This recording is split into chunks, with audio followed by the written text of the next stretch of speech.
Irmãos amados do meu Pai, estamos reunidos mais uma vez pela tecnologia, com esses recursos que podemos dispor para a divulgação da doutrina espírita, principalmente num momento como esse, em que assistimos no mundo, e em particular no nosso país,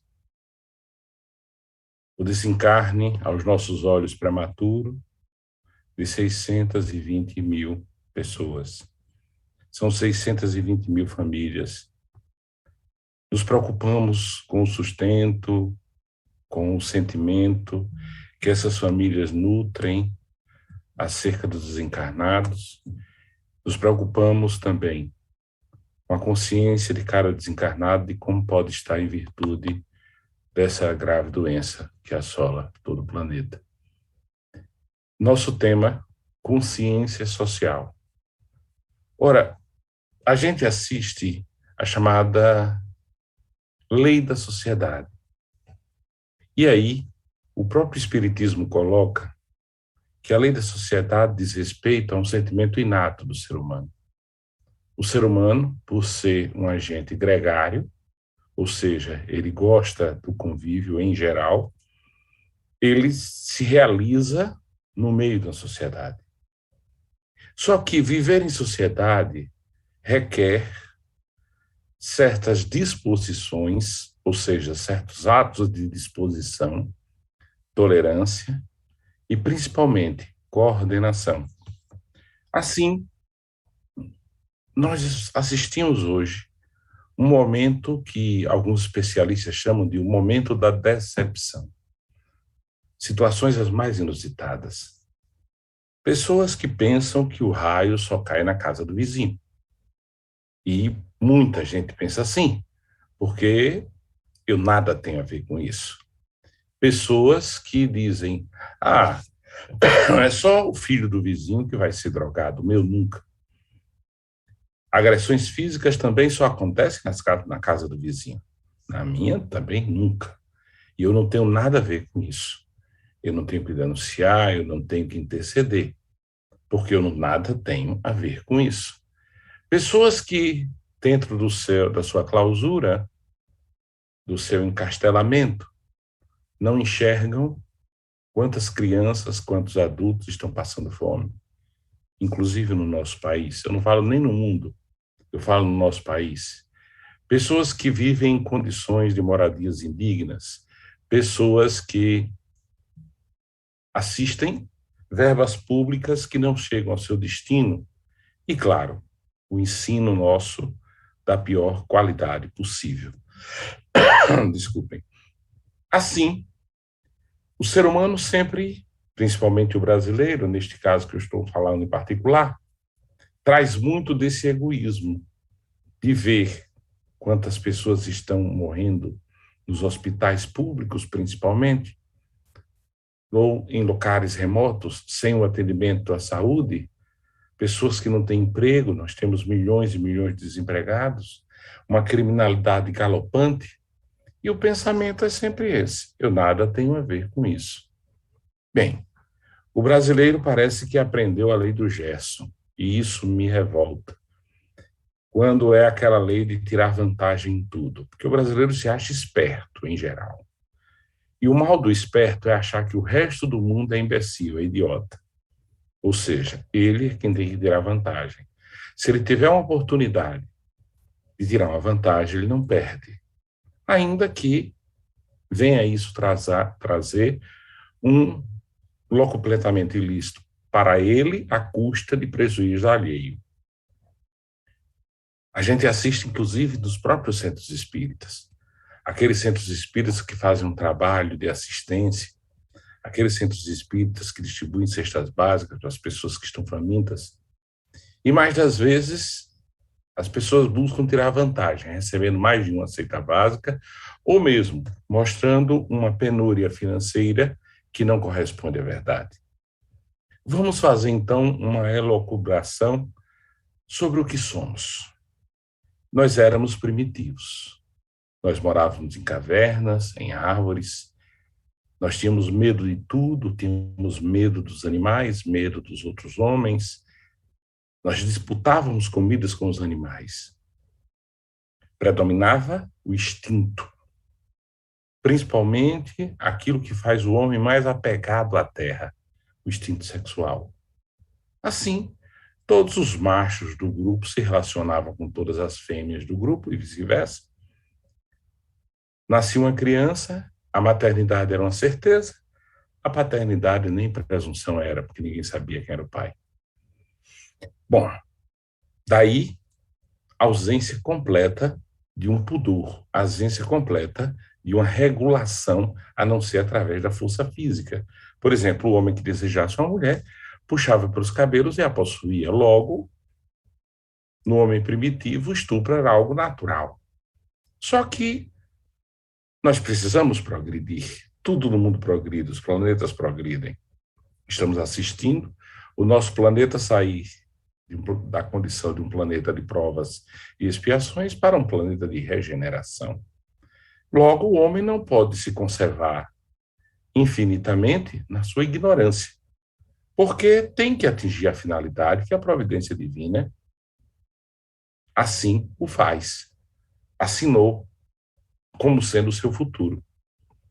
Logo, nós assistimos até do ponto de vista da formação do cérebro.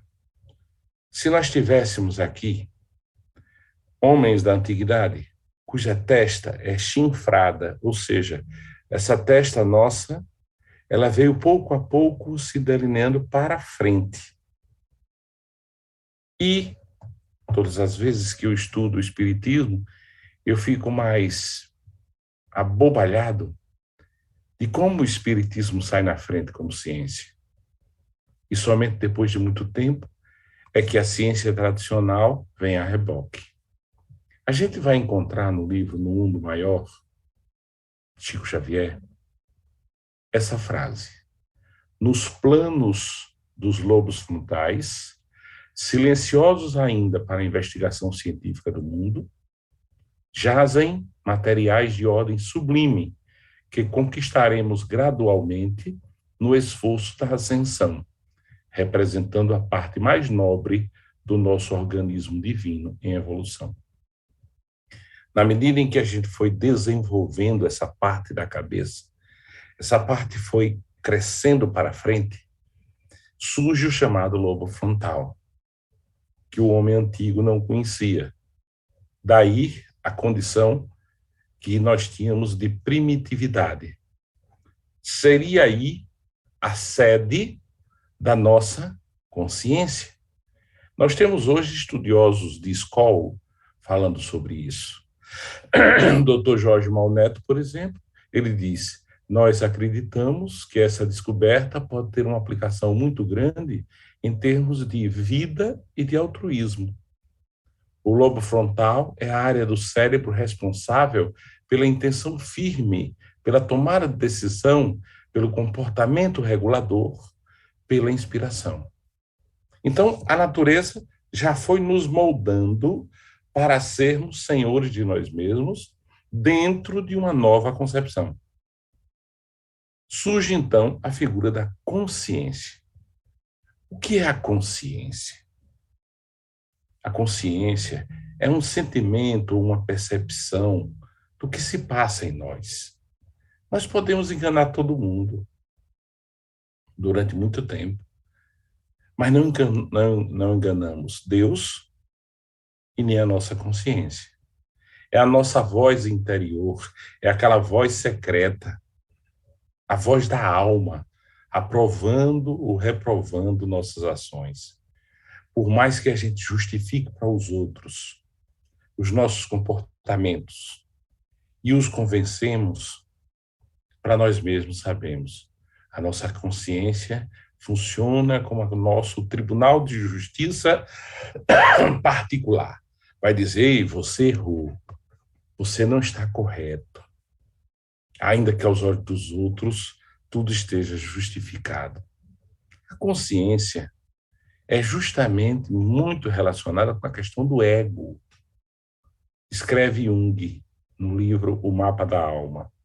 O ego focaliza a consciência humana e confere à nossa conduta consciente sua determinação e direção.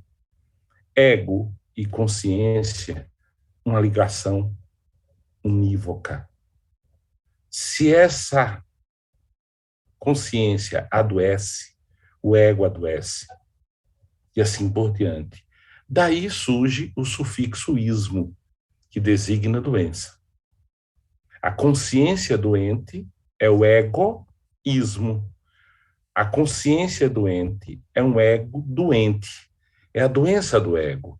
Daí vamos encontrar frases que são muito comuns na sociedade, principalmente brasileira. Primeiro eu, depois os outros. Farinha pouca, meu pirão primeiro. Bom, eu faço tudo por mim. E se sobrar, eu vou distribuir para alguém que estiver à minha volta. Estou pouco ligando para ele. Morre uma pessoa, desencarna uma pessoa e a gente escuta. Antes ele do que eu. Peraí. Quando você comemora a morte de alguém, é porque você já morreu como ser humano por dentro. Porque o próprio Jesus, na cruz, ele pegou o ladrão Dimas, que estava ao seu lado, e o redimiu. Conseguiu trazê-lo à consciência dos atos praticados. Antes dele do que eu, maior demonstração de egoísmo não existe.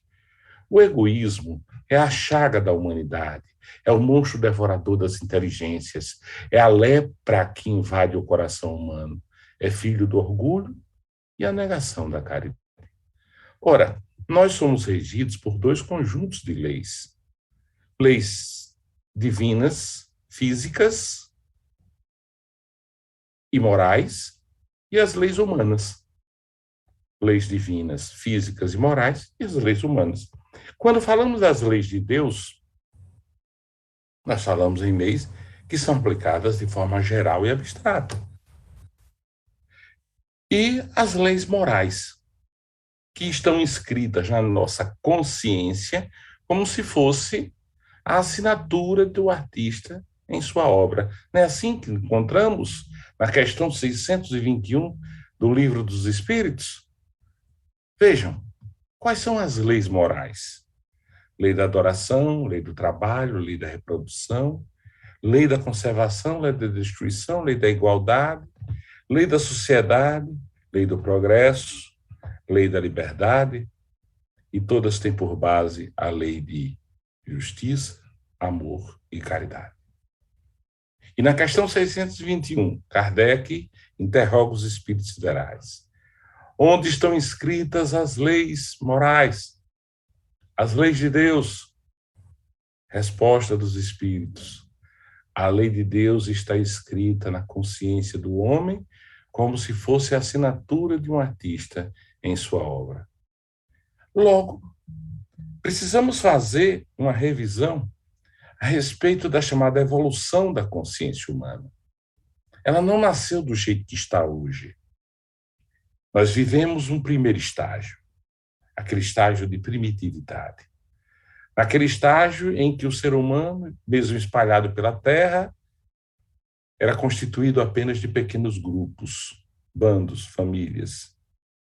Como eu disse, tinha medo de tudo. Medo do outro homem, medo dos fatos da natureza, dos fatos normais da natureza, muitos despreparados. O ser humano nasce com medo. O medo é o sentimento inato do ser humano.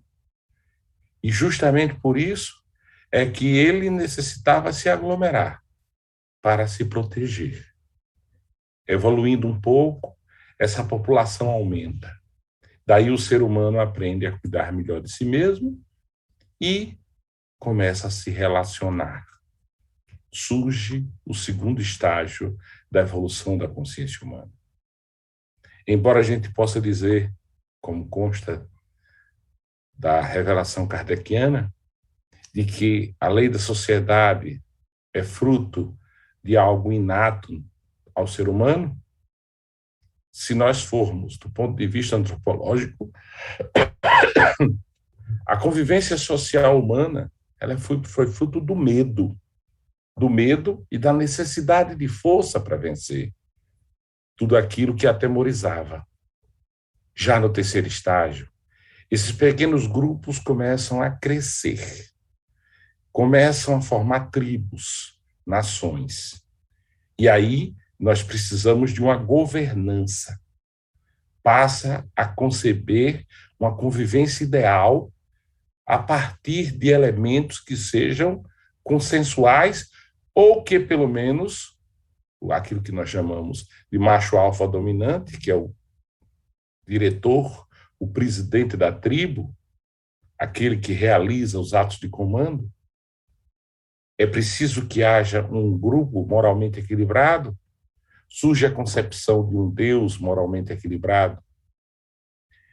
No quarto estágio, bem, saímos daquela fase inicial, daquele amor tribal. Passamos a ter um alcance maior em termos de convivência. Por isso, nesse quarto estágio, embora estejamos reunidos, prevalece o sentimento individual. Chegamos ao auge desse estágio, porque o que interessa sou eu. Como eu disse, primeiro eu, segundo eu, terceiro eu, quarto eu, em quinto eu penso no outro. Farinha pouca, meu pirão primeiro. Antes dele do que eu. Eu vou pensar no outro quando eu estiver saciado. Eu não estou preocupado se meu irmão passa fome. Eu não estou preocupado se meu irmão tem moradia indigna. Eu não estou preocupado se ele tem condições de estudar ou deixa de ter. Eu não estou preocupado se ele está doente, se ele tem acesso a hospitais. Eu não estou preocupado. Eu estou preocupado comigo mesmo. O mundo gira a partir do meu umbigo. Essa é a fase do individualismo. É a o quarto estágio da evolução da consciência humana. Só que nós, seres humanos, já chegamos no quinto estágio. E aí fomos beneficiados com o avanço tecnológico, da globalização da comunicação. Os problemas passam a ser coletivos, as soluções reclamam também soluções coletivas. Um terremoto que aconteça no Japão recrudesce aqui. Qualquer problema pode ser compactuado com outros irmãos do planeta. É esse quinto estágio da evolução da consciência humana. A ênfase começa a ser colocada no coletivo, num nível mais profundo de realidade. A importância do indivíduo não está diminuída. Ao contrário, está ampliada na razão de sua consciência, para se perceber num todo muito maior. Todo aprendizado é voltado para o bem-estar comum, sem desprezar o individual. Até o sistema de leis desse país já está nesse patamar.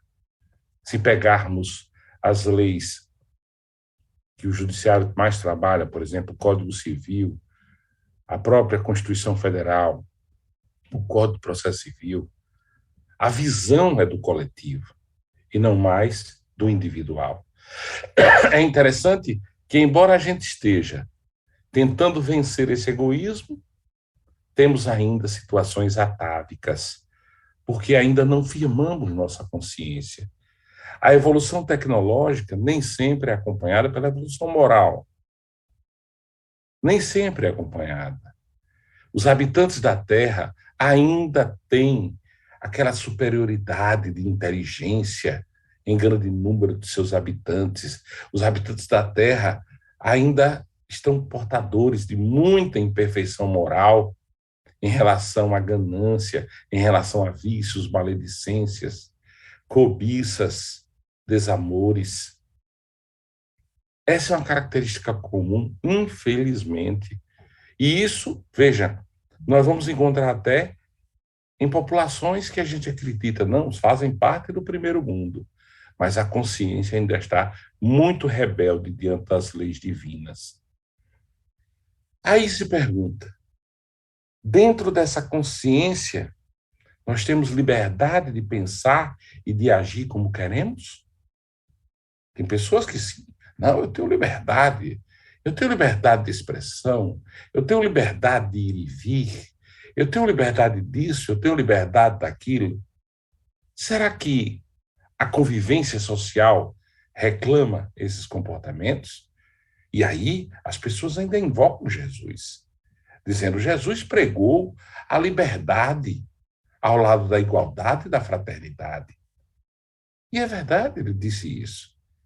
E o ponto de vista do Espiritismo, que se baseia justamente no cristianismo primitivo, é de um Jesus como sendo o grande motivador sociopolítico que a história do mundo já teve. O grande líder sociopolítico. Embora a gente tenha na Bíblia várias disposições, versículos, que tratam, por exemplo, da escravidão como algo natural naquela época, onde a mulher não valia nada, onde a criança era coisificada, Jesus vem justamente para desfazer tudo isso. O rico era considerado abençoado por Deus, o pobre e o negro amaldiçoados por Deus.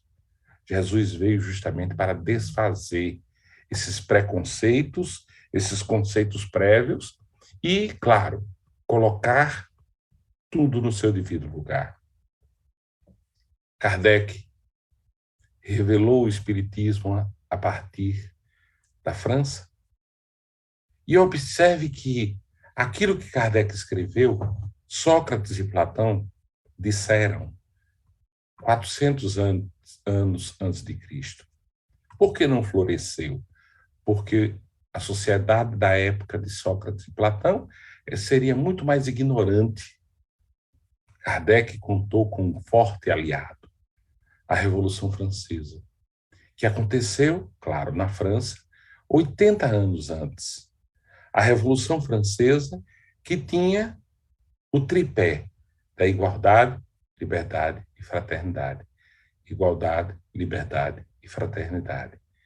Observe como é coincidente com aquilo que o Cristo previu, aquilo que o Cristo pregou. E é isso que se baseia a doutrina espírita. A liberdade, em sentido geral, é o estado do ser que não sofre constrangimento. Seria o sentido geral da palavra liberdade. Do ponto de vista político-social, liberdade seria a faculdade de fazer o que se queira dentro dos limites legais. E no sentido moral, aquele que, fazendo bem ou mal, age conforme a consciência. Observe que são três focos. No sentido geral, seria a liberdade absoluta. No sentido sociopolítico, é a liberdade relativa. Do mesmo modo, no sentido moral. Então, vejam bem. Eu tenho, constitucionalmente, o direito de ir e vir. Isso me dá o direito de, por exemplo, não respeitar as leis do trânsito, de avançar o sinal vermelho, de parar em fila dupla, de parar em cima de calçada. Eu tenho o direito de fazer isso só porque eu tenho liberdade de ir e vir? Ora, aí eu teria um caso de liberdade absoluta. Na medida que existe a lei que proíbe, você começa a ter uma regulação do seu comportamento e uma inibição daquilo que você invoca como direito absoluto. A Constituição garante o direito à legítima defesa, mas nem por isso todas as pessoas têm direito à arma, a portar uma arma. Somente aqueles que se submetem a testes, principalmente o teste quanto ao equilíbrio na utilização de uma arma.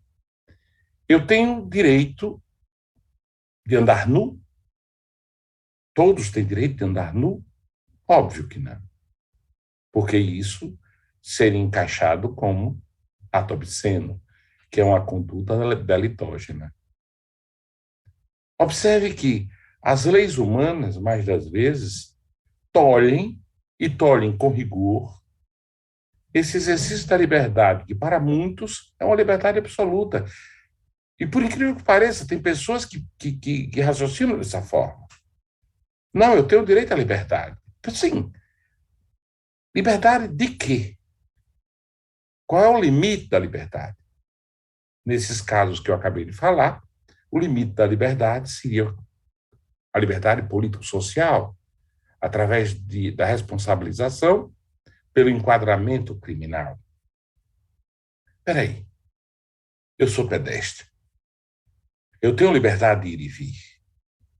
Significa dizer que eu posso atravessar uma rua, uma avenida, uma rodovia, a hora que eu quiser, sem respeitar o sinal de pedestre, já que neste país não tem multa para pedestre, como regra.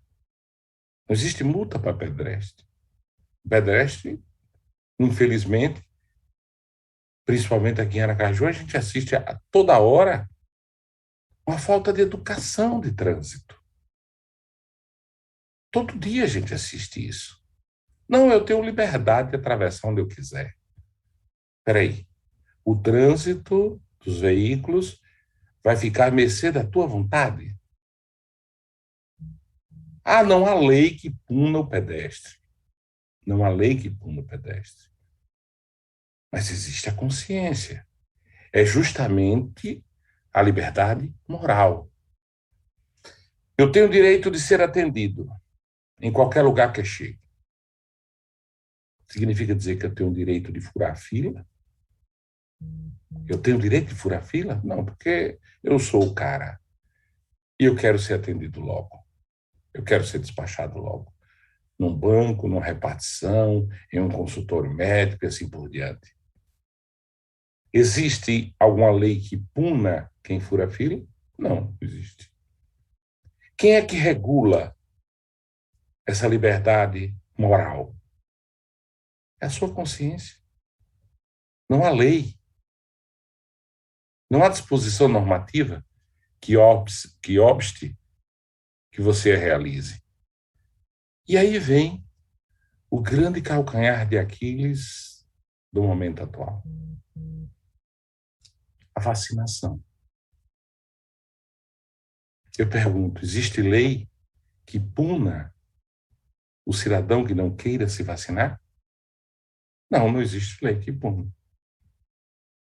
Não existe multa, não existe pena de prisão. Ah, e por que então eu tenho que me vacinar? Bom, por uma série de razões. Aí as pessoas dizem, eu tenho liberdade de me vacinar ou não vacinar. Ótimo. Sua consciência é o seu condutor. Mas fique sabendo que se você não se vacina, primeiro o risco é seu. Se você não se vacina, você pode estar prejudicando outras pessoas, ou pode prejudicar outras pessoas.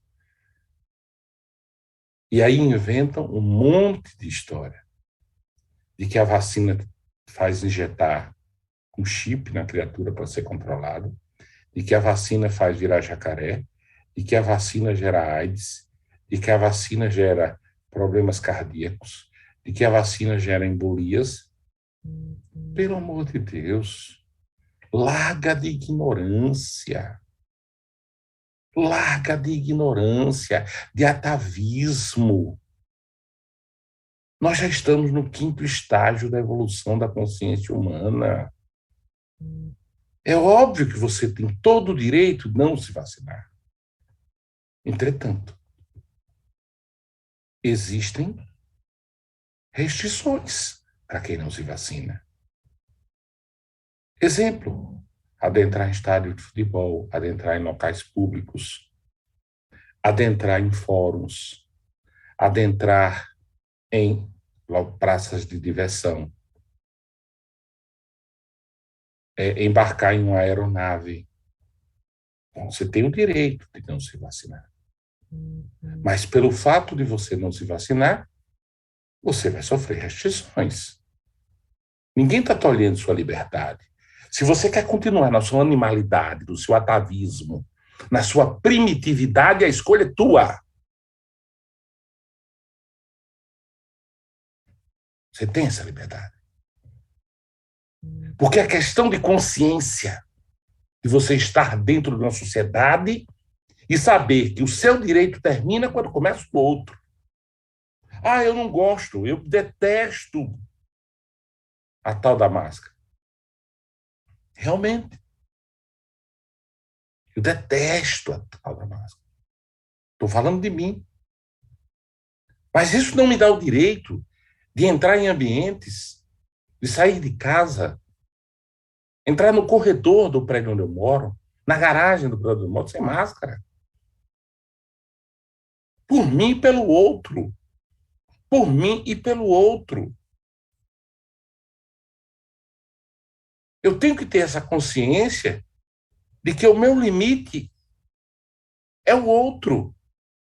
E o meu respeito vai até determinado. Eu estou na sociedade e tacitamente eu firmei um pacto de convivência.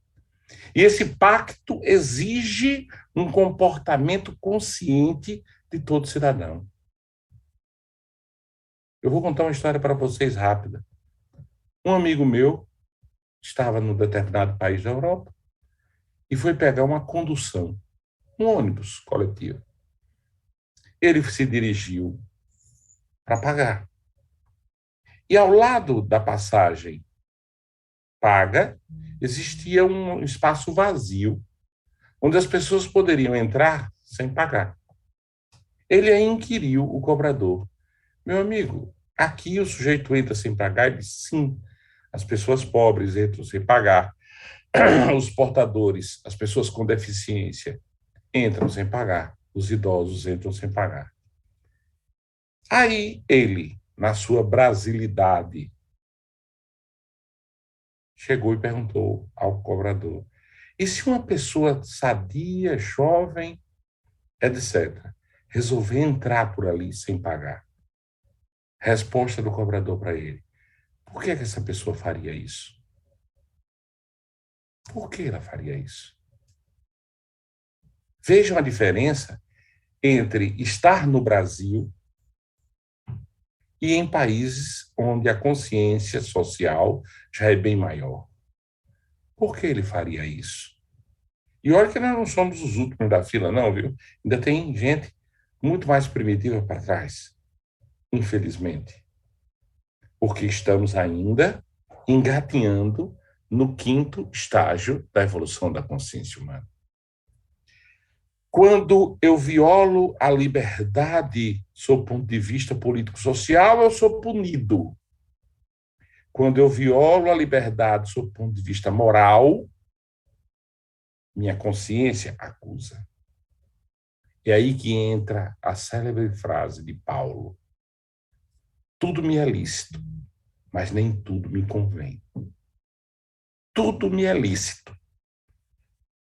É lícito para mim não tomar vacina, é lícito para mim não usar máscara, é lícito para mim atravessar como pedestre a qualquer instante, é lícito para mim fazer um monte de coisa na sociedade, mas nem tudo me convém.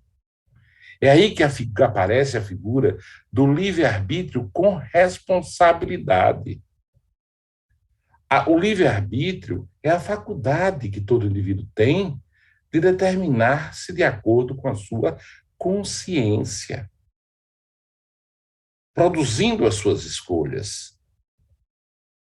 Eu posso tudo, mas nem tudo me convém. Ainda que não exista um guarda de trânsito em um determinado cruzamento, se o sinal estiver vermelho, eu paro. Ainda que não exista um guarda de trânsito a me punir numa faixa de pedestre, eu, pedestre, vou atravessar na faixa, eu, motorista, vou parar para que o pedestre atravesse. Eu sei que não devo estacionar um veículo na fila dupla, nem em cima de calçada. Eu sei que não tenho que furar fila. Eu sei que, ao receber um troco a mais no supermercado, eu devo devolver para o caixa, porque eu tenho consciência que no final do dia vai ter que botar do bolso dele ou dela. Eu sei que eu devo me comportar de acordo com princípios éticos que me foram trazidos na minha consciência e revitalizados por minha família, porque está escrito na minha consciência. A minha liberdade não é absoluta. O homem, para ter liberdade absoluta, ele teria que viver isolado de tudo.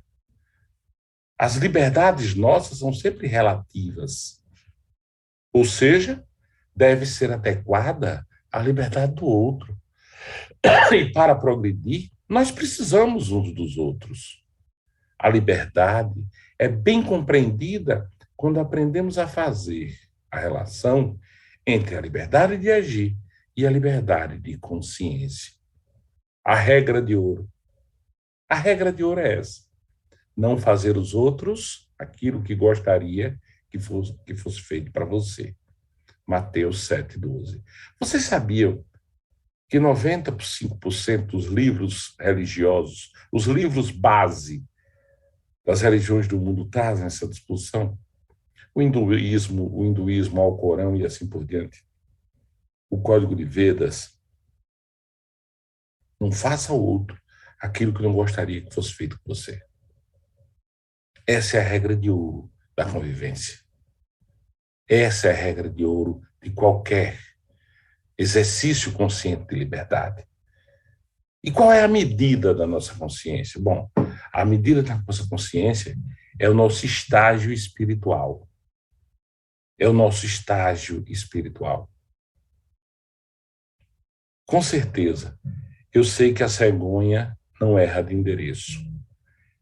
Eu sei que estou aqui no Brasil e sei da minha inadequação diante de muitos exercícios pessoais das pessoas. De vez em quando me bate uma revolta e eu digo: viver no país é pagar um karma coletivo, mas eu sei que eu sou devedor.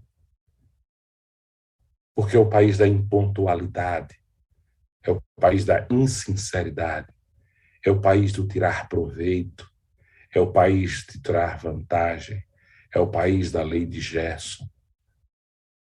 E isso me traz um sentimento, como eu disse, o momento de decepção, a situação de decepção.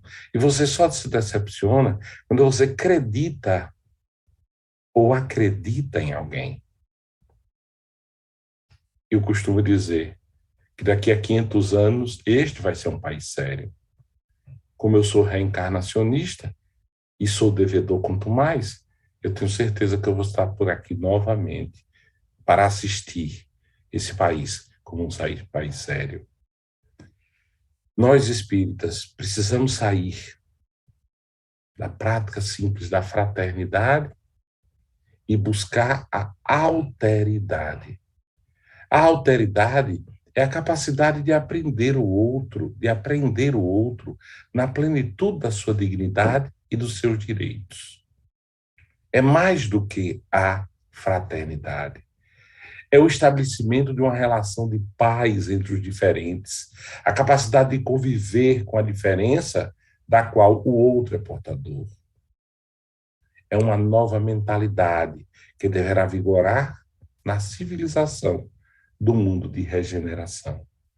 Alteridade, cujo móvel, cujo combustível é a empatia, capacidade de se colocar na posição do outro, capacidade de tentar sentir a dor que o outro sente.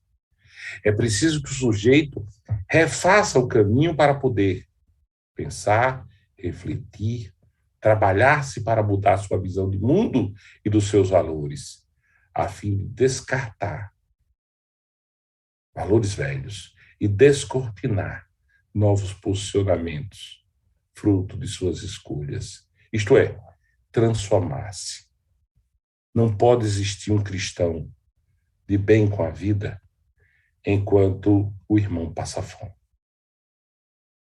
Não pode existir um cristão bem com a vida enquanto o irmão está morando em lugares indignos, em meio a baratas, a ratos e outros animais peçonhentos. Não pode existir um irmão que despreze os problemas sociais. Nós sabemos que a busca do desnível social, combatendo o desnível social, isso não se dará com guerras, nem pegando em armas, nem por decretos governamentais. A diferença entre o rico e o pobre, entre o rico e o miserável, ela só será diminuída quando houver consciência social. Enquanto permanecermos nesse atavismo, nessa animalidade, de pensar apenas em nós mesmos, de ficarmos com pensamentos ultrajantes de uma vida social digna e repleta de interação, estaremos ainda passando por esse planeta de provas e expiações para poder aprender cada vez mais. Vamos sair, ou vamos tentar sair, com a consciência social, com a consciência política. Quando eu falo política aqui, é no sentido social e não da politicagem. Desprezar os problemas do irmão é o mesmo que desprezar a espiritualidade. É viver como teórico no Cristo e não como prático no Cristo. Não sejamos os fariseus dos tempos modernos, porque os fariseus diziam: faça o que eu mando, mas não faça o que eu faço. Precisamos ter a aplicação daquilo que aprendemos. Que o Senhor nos abençoe. Que o Natal seja repleto de felicidade para todos aqueles que nos assistem. Um beijo no coração. Boa noite.